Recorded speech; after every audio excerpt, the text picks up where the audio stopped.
இன்றே டவுன்லோட் செய்து உங்கள் ஃபேவரட் ஷோக்களை என்ஜாய் பண்ணுங்க. சாரு இறந்து உங்களையும் சீனுவையும் போலீஸ் அரெஸ்ட் பண்ணி கூட்டிட்டு போயிட்டாங்க. உங்க 2 பேரையும் மீட்டு கூட்டிட்டு வர்றத நான் என் கடமையா நினைச்சேன். எப்படியோ போராடி உங்களை நான் வெளியே கொண்டு வந்துட்டேன். என்னோட கடமை முடிஞ்சது. அதான் நான் ஊருக்கு போலான்னு முடிவெடுத்துட்டேன்.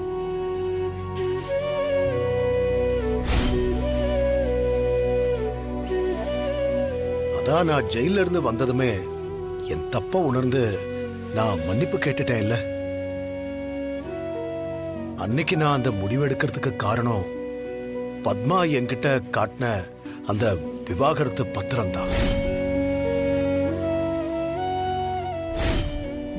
அதுக்கான தண்டனையும் பத்மாவுக்கும் பார்வதிக்கும் கிடைச்சிருச்சு. இப்போ எல்லாமே சரியாயிடுச்சு. அப்புறம் எதுக்காக நீ போகணும்?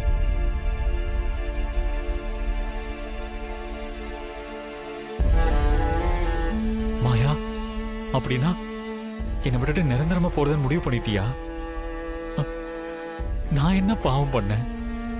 உன் மாமா உன்னை மணவரையில போய் உட்கார சொன்னப்போ நான் எந்த தப்புமே பண்ணல, மணவரையில உட்கார மாட்டேன்னு எல்லார் எதிரிலையும் சொல்றதுக்கு உனக்கு தைரியம் வரல. அவர் சொன்ன உடனே ஒரு மறுப்பு கூட சொல்லாம மணவரையில வந்து உட்கார்ந்துட்டேன். நான் மாயாவுக்கு துரோகம் பண்ண மாட்டேன்னு எல்லார் முன்னாடியும் ஸ்ட்ராங்கா உன்னால சொல்ல முடியலையே. அன்னைக்கு எல்லாமே சரியா நடந்திருந்தா நீ சாரு கழுத்துல தாலி கூட கட்டிருப்பதானே? என்ன பத்தி நீ துளி கூட நினைச்சு பார்க்கல. இதெல்லாம் மனசுல வச்சுக்கிட்டு லைஃபை எப்படி கண்டினியூ பண்ண முடியும்? மாயா, நீ இல்லைனா எனக்கு வாழ்க்கையே இல்லை. நீ போயிட்டேனா நான் உயிரோட இருக்க மாட்டேன். நீ என்னை விட்டு போக கூடாது. ஆமா மாயா, நீ போறதை என்னால ஏத்துக்கவே முடியாது. நான் நல்லா இருக்கணும்னு சொல்லி என்னை இந்த வீட்டுக்கு வர வச்ச. நானும் கதரும் சேர்ந்து வாழ எவ்வளவோ உதவி பண்ணிருக்க.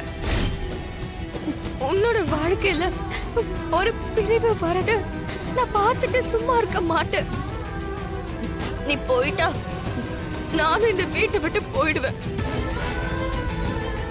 மாயா, நீ இந்த வீட்டுல எங்க பொண்ணாவே வளர்ந்துட்ட மாயா. மாமா சொன்ன மாதிரி இதுதான் உன்னோட பிறந்த வீடு, புகுந்த வீடு எல்லாமே. அதனால நீ போக கூடாது மாயா. நீ போனா நான் பார்த்துட்டு சும்மா இருக்க மாட்டேன். ஐயோ சொல்லு மாயா, தயவு செஞ்சு இங்கே இருக்கேன்னு சொல்லு. மாயா, நீ இந்த பெரியப்பா பேச்ச கேட்பதானே? என் பேச்ச நீ இது வரைக்கும் தட்டுனதே இல்லை. நான் சொல்றத நீ கேட்டுதான் ஆகணும். போகாத மாயா. மாயா, இந்த நிமிஷத்துல இருந்து நீ என்னோட மருமக இல்ல, என் மக. நான் உன்னை கண்ணுக்குள்ள வச்சு பாத்துப்பேன். நீ இங்கேயே இருப்பேன்னு சொல்லு மாயா.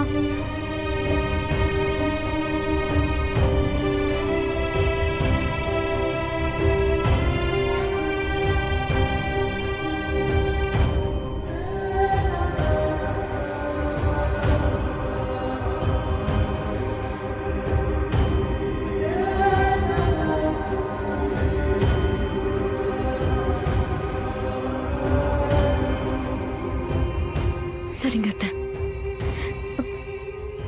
நான் இங்கே இருக்கேன்.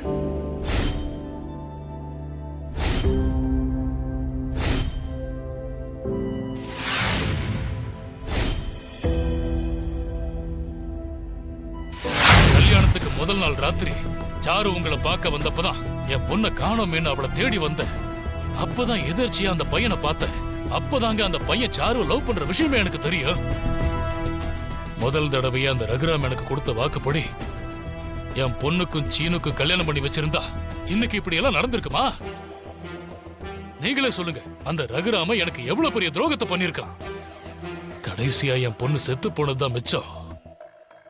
எல்லாத்தையும் நினைக்க நினைக்க அந்த ரகுராம் மேல எனக்கு அவ்வளவு ஆத்திரம் வருது. ஏதாவது அவனை செய்யணுங்கிற கோபம் வருது. ரகுராம் மேல இவனுக்கு இருக்கிற கோபத்தை வச்சு நாம நினைக்கிறத ஈஸியா சாதிக்கலாம். எல்லாமே முடிஞ்சு போச்சுங்க. என் பொண்ணும் போய் சேர்ந்துட்டா. இதோ நானும் ஜெயிலுக்கு வந்துட்டேன். ஆனா அந்த ரகுராம இனி மக மருமக பேரம் பேத்தி குழந்தைங்க அண்ணன் தம்பிங்கன்னு சந்தோஷமா வாழ போறான். இங்க நான் 4 செவுத்துக்குள்ள அடைஞ்சு நடந்ததை எல்லாம் நினைச்சு நினைச்சு புலம்பி புலம்பி பைத்தியமாவே அலைய போறேன். இல்ல லிங்கம், இனிமே நீங்க ஜெயில இருக்க வேண்டிய அவசியமே இல்ல. என்ன சொல்றீங்க?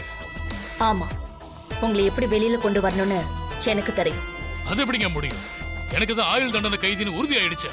சட்டப்படி வெளியில கொண்டு வர முடியாது, ஆனா சட்டத்தை மீறி வெளியே கொண்டு வர என்னால முடியும். அப்போ என்ன வெளியில எடுங்க. நான் நேரா போய் அந்த ரகுராம கழுத்தை வெட்டிட்டு நான் தாண்டா கொலை பண்ணேன்னு தைரியமா சொல்லிட்டு திரும்ப ஜெயிலுக்கு வந்துடுறேன். நீங்க ஏதாவது பண்ணி எங்களை பிரிச்சிடணும்னு பாக்குறீங்க. சீனு, நான் பண்ணதெல்லாம் தப்புதான் சீனு. உன் மேல இருந்த பாசத்துல முட்டாள்தனமா நான் அந்த மாதிரி காரியத்தை எல்லாம் பண்ணிட்டேன். அந்த பாசம் தான் சீனு என் கண்ணை மறைச்சிருச்சு. நான் என் தப்ப உணர்ந்துட்டேன்டா. இனிமே நான் கண்டிப்பா இந்த மாதிரி எல்லாம் எதுவும் பண்ண மாட்டேன் சீனு. இனிமே இந்த தப்ப உணர்ந்து என்னமா பண்றது? சாருன்னு ஒருத்தி இப்ப உயிரோடவே இல்ல. நானும் மாமாவும் போலீஸ் லாக்அப் ஜெயிலுன்னு எல்லா கஷ்டத்தையும் அனுபவிச்சிட்டோம். புதுசா வந்த அந்த போலீஸ்காரன் என் கண்ணு முன்னாடியே மாமாவை அடிச்சான். அதை பார்த்துட்டு என் ரத்தம் எல்லாம் கொதிச்சுது. ஆனா என்னால என்னமா பண்ண முடிஞ்சது? என்னால எதுவுமே பண்ண முடியல. உன் வேதனை எனக்கு புரியுதுடா. சரிடா, நான் வேணா ஒண்ணு பண்றேன் இரு. இந்தா சீனு, இந்தா இதாலேயே என்ன அடி. அடிச்சு உன் ஆத்திரத்தை நல்லா தீர்த்துக்கோ. அதுக்கப்புறமாவது கோபம் குறைஞ்சு அம்மா கிட்ட வந்து பேசுவல்ல. புடி, இந்தா புடி சீனு, புடி. அத்தை, என்ன அத்தை பண்ணிட்டு இருக்கீங்க? பாரு மாயா, இவன நீ கூட என்ன புரிஞ்சுக்கிட்ட. ஆனா சீனு என்னடான்னா, நான் எவ்வளவு சொன்னாலும் எவ்வளவு மன்னிப்பு கேட்டாலும் முகத்தை திருப்பிட்டு என் கூட பேசாம நிக்கிறான். அதான் சாட்டையை கொண்டு வந்து 2 அடி கூட அடிச்சு கூடான்னு சொன்னேன். பெத்த அம்மானு கூட நினைக்காம என் மேல வெறுப்ப காமிச்சிட்டு இருக்கான். நான் என்னதான் மாயா பண்ணுவேன் சொல்லு. அத்தை, நீங்க ஒன்னும் ஃபீல் பண்ணாதீங்க. அது எப்படி அம்மா கிட்ட பேசாம இருப்பான்? நான் சீனு கிட்ட பேசுறேன், நீங்க போங்க.